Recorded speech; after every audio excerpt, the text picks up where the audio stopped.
Trump fires more of Obama's overpaid staffers, watch their pathetic reaction. Trump's transition team has just issued pink slips to dozens more overpaid Obama staffers who serve the worst administration of all time and are working against President Trump and what they're calling the deep state, the large D.C. bureaucracy threatened by the new president.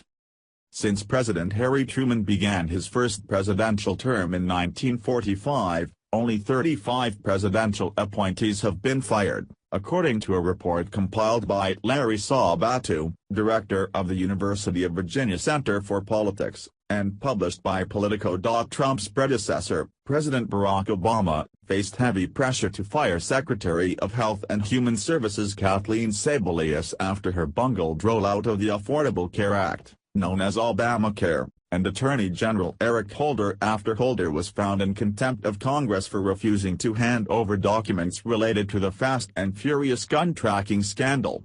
Each time, Obama stood by his appointees. However, both Holder and Sebelius later resigned.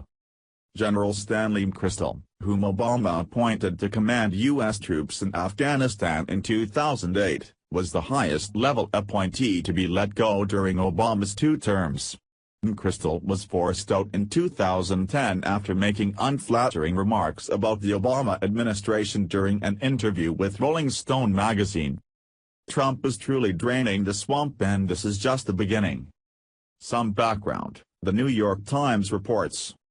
President-elect Donald J. Trump's transition staff has issued a blanket edict requiring politically appointed ambassadors to leave their overseas posts by Inauguration Day, according to several American diplomats familiar with the plan, breaking with decades of precedent by declining to provide even the briefest of grace periods.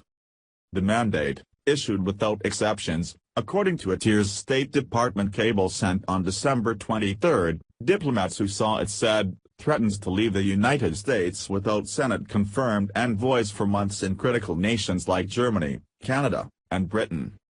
The liberals are already on the verge of insanity. The Republicans don't exactly like it either. How soon they forget that Obama did the exact same thing when he came into office. What's good for the goose is good for the snowflakes.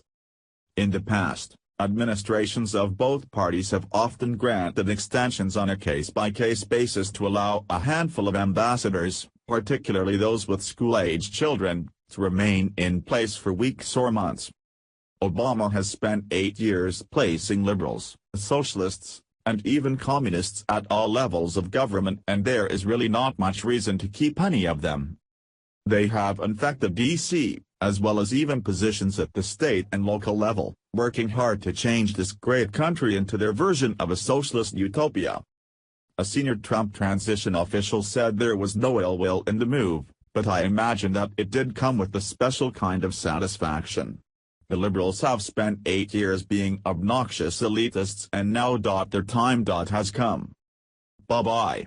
Obama and company.